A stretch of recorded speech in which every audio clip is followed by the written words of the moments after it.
Pernah tidak kamu merasa takut saat dikejar angsa?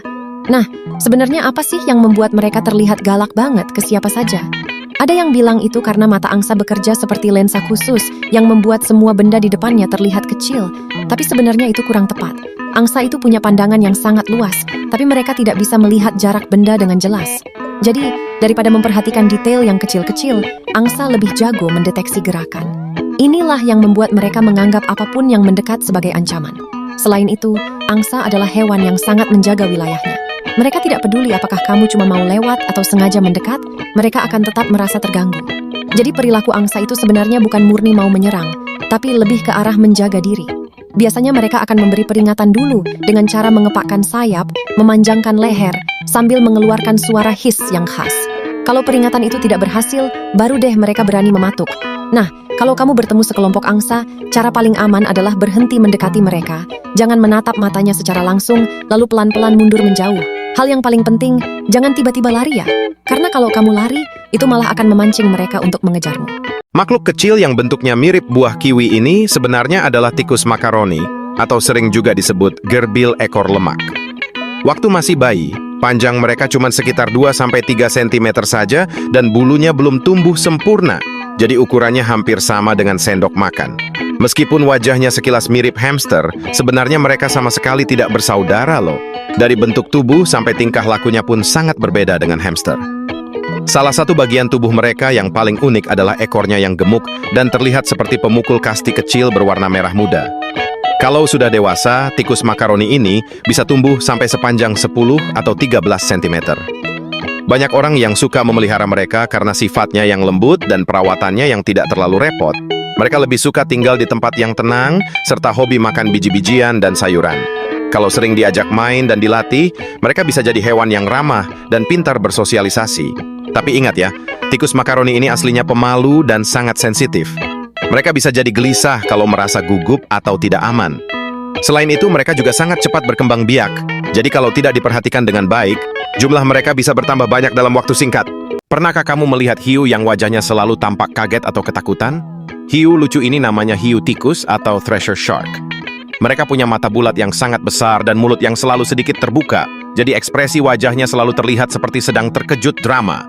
Padahal aslinya mereka adalah pemburu yang sangat hebat di lautan luas. Bagian paling keren dari hiu tikus adalah ekornya. Berbeda dengan hiu lain, sirip ekor bagian atas mereka tumbuh sangat amat panjang, bahkan bisa sepanjang tubuh mereka sendiri. Ekor panjang ini bukan cuma pajangan, tapi dipakai seperti cambuk rahasia saat berburu. Ketika melihat sekumpulan ikan kecil, hiu tikus akan berenang cepat, lalu mengibaskan ekornya dengan sangat kuat untuk memukul dan membuat ikan-ikan itu pingsan sebelum akhirnya dimakan. Meskipun ukurannya bisa menjadi sangat besar, hiu tikus ini sebenarnya tidak galak kepada manusia. Gigi mereka kecil-kecil dan mereka biasanya sangat tenang saat berenang di dekat para penyelam.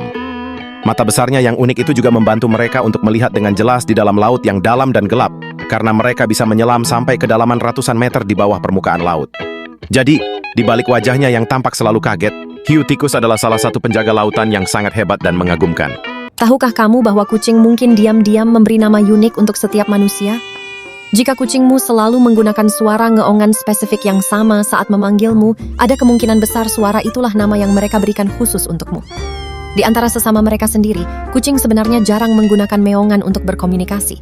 Mereka lebih mengandalkan aroma tubuh dan bahasa isyarat. Mengeong sendiri sebagian besar merupakan hal yang dilakukan anak kucing saat mencoba menarik perhatian induknya. Jadi, ketika kucingmu mengeong kepadamu untuk meminta makanan, perhatian, atau bantuan, mereka seringkali menggunakan suara yang konsisten dan berulang. Begitu kamu meresponsnya, kucingmu akan belajar bahwa nama ini berhasil dan mereka pun terus menggunakannya.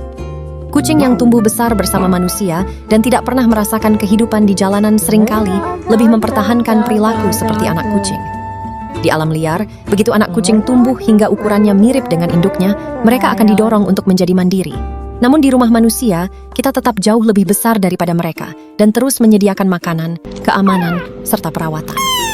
Karena rentang hidup kucing relatif pendek dibandingkan dengan kita tidak terlihat menua banyak dari sudut pandang mereka. Hal ini dapat membuat mereka berperilaku seolah-olah mereka masih muda, melihat diri mereka sendiri sebagai anak kucing, dan menganggapmu sebagai induk kucing yang lembut serta dapat diandalkan, yang selalu memberi mereka makan, melindungi mereka, dan tidak pernah pergi menjauh.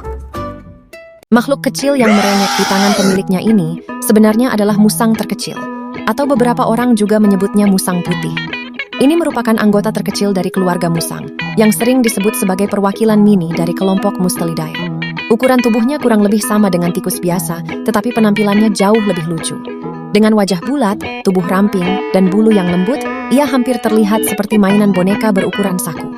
Musang terkecil ini adalah hewan yang lincah dan cerdas, dan banyak orang yang telah berhasil menjinakkannya untuk dijadikan hewan peliharaan. Dalam penangkaran, mereka dapat mengenali pemiliknya melalui aroma tubuh, dan cenderung menjadi sangat penyayang, seringkali mencari perhatian atau pelukan, yang tentu saja sangat menggemaskan. Namun banyak orang yang salah mengira mereka sebagai musang kuning. Kenyataannya, musang terkecil bukanlah musang kuning sejati, melainkan kerabat dekatnya. Meskipun ukurannya mungil, ia terlahir sebagai pemburu di alam liar. Karena metabolismenya yang sangat cepat, ia perlu makan beberapa kali lipat dari berat badannya sendiri setiap hari. Jadi, di matanya, selama sesuatu itu terlihat seperti makanan, tidak peduli seberapa besar ukurannya, ia akan tetap berani untuk mengejarnya.